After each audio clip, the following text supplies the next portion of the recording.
مثال کے طور پر مارشل آرٹس کے دور میں جو پریزیڈنٹ ہوتے تھے یا چیف مارشل ایڈمنسٹریٹر بنتے تھے ان کے پاس ساری پاور سرکولیٹ ہو جاتی تھی، اور آج کل بھی جو پارٹی کا صدر ہوتا ہے اسی کے پاس ساری پاورز ہوتی ہیں۔ مثال کے طور پر اگر آپ آسان لفظوں میں دیکھیں تو پاکستان میں 4 بڑی پارٹیز ہیں: پاکستان پیپلز پارٹی، پاکستان مسلم لیگ نون، پاکستان تحریک انصاف اور مولانا فضل الرحمان کی جو جماعت ہے۔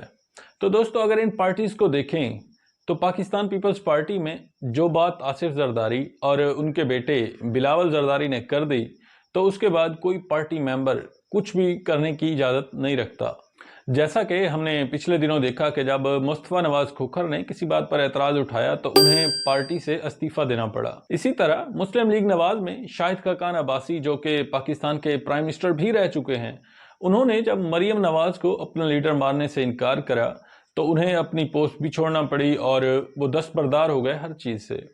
اسی طرح پاکستان میں ملٹری کا جو انسٹیٹیوشن ہے وہ بھی دوستو کبھی کبھی اپنی پاورز کو ایکسیسیولی یوز کرتا ہے، تو ایسا ہونے کی وجہ سے جو پاورز ہیں وہ کسی ایک انسان تک ایکومولیٹ ہو جاتی ہیں، جس سے پھر جو ڈیموکریٹک ویلیوز ہیں ان کو ڈیمیج ہو سکتا ہے۔ اسی لیے پاکستان کو امریکہ سے یہ چیز تو سیکھنی چاہیے کہ کم از کم اپنی سیپریشن آف پاورز کو مینٹین کریں تاکہ ملک میں ٹرانسپیرنسی کو فروغ ہو اور ملک ترقی کر سکے۔ تو بڑھتے ہیں اپنے اگلے پوائنٹ۔ دوستو تیسرا پوائنٹ بہت اہم ہے اور وہ ہے فارن پالیسی۔ پاکستان کی فارن پالیسی ڈیٹرنس کے ارد گرد گھومتی ہے۔ ڈیٹرنس کا مطلب یہ ہے کہ پاکستان اپنے سیلف ڈیفنس میں تو سٹیپس اٹھائے گا مگر کسی بھی ملک پر اگریشن نہیں دکھائے گا، اور اس کے علاوہ جو مسلم کنٹریز ہیں ان کے ساتھ اپنا کارڈیل ریلیشن رکھے گا۔ کارڈیل سے مراد ہے کہ جو مسلم ممالک ہیں ان کے ساتھ اچھے تعلقات رکھے گا۔ تو دوستو یہ لائن تھوڑی سی کنفیوزنگ ہے۔ تھوڑی سی کنفیوزنگ اس لیے ہے کیونکہ انٹرنیشنل ریلیشنز میں ایسی کوئی چیز ایگزسٹ نہیں کرتی۔ کنٹریز اپنے انٹرسٹ کو دیکھتے ہوئے اپنے فارن پالیسی بناتے ہیں، نہ کہ ریلیجن کو دیکھتے ہوئے۔ انٹرنیشنل ریلیشنز میں ایک لائن بہت مشہور ہے اور وہ ہے کہ there are no permanent friends اور اینیمیز، اور آج کی دنیا میں ہم یہ دیکھ بھی سکتے ہیں۔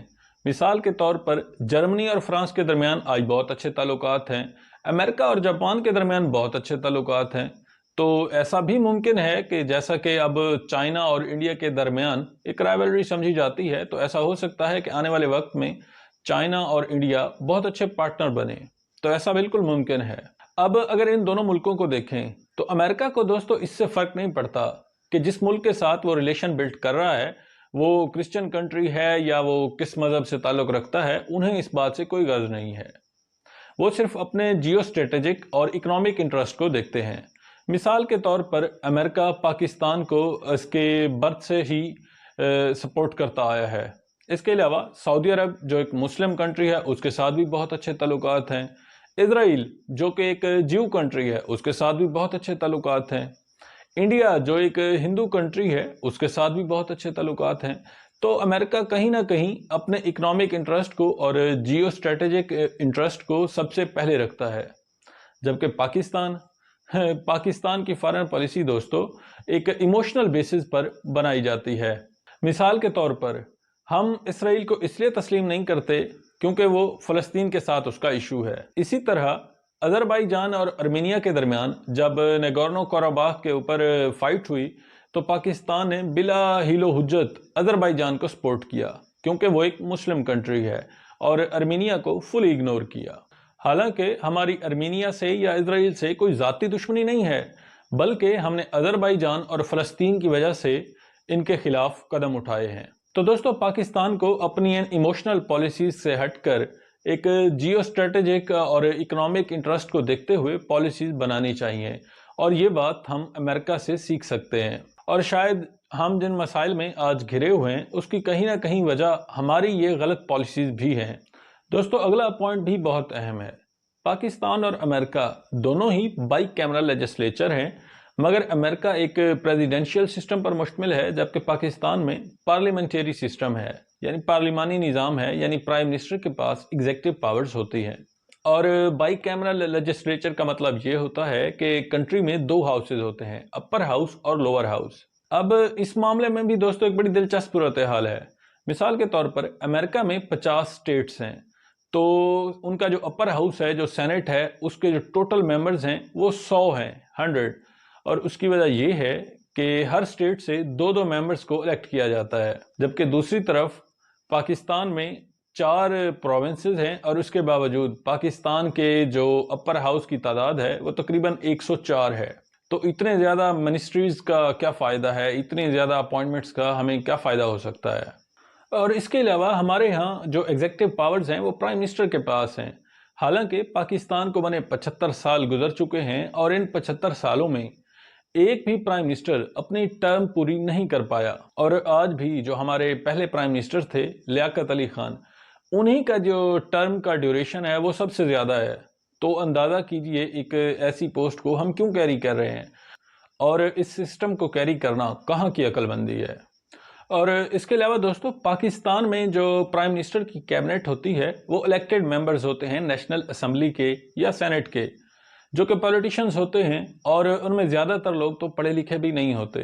اور جس پوسٹ کے لیے انہیں منسٹری دی جاتی ہے دوستو، وہ شاید اس کے قابل ہی نہیں ہوتے، اور یہی وجہ ہے کہ آج ملک کا کباڑا ہو چکا ہے. جبکہ دوسری طرف امریکن سسٹم میں جو پریزیڈنٹ ہوتا ہے وہ اپنے سیکرٹریز کو اپوائنٹ کرتا ہے، اور اس کام کے لیے پھر جو مناسب انسان ملتا ہے اسی کو اپوائنٹ کیا جاتا ہے.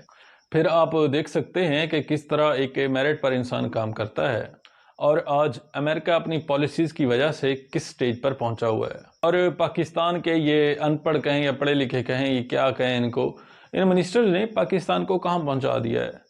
تو دوستو، پاکستان کو اس معاملے میں بھی اپنی پالیسی کو تبدیل کرنے کی ضرورت ہے، اور ایسے منسٹرز کو اور ایسے ممبرز کو لانے کی ضرورت ہے جو پاکستان کے لیے کچھ کر سکیں، جو کم از کم پڑھے لکھے تو ہوں، جن میں تھوڑا وزڈم ہو، جو سمجھ سکیں کہ کس وقت کون سا فیصلہ لینا ضروری ہوگا. مگر دوستو، کمال کی بات یہ ہے کہ پاکستان کا جو ڈیموکریٹک سسٹم ہے وہ اس کا سسٹم ہی ایسا ہے کہ جو ایک پڑھا لکھا انسان ہے وہ تو آگے نہیں پہنچ پاتا.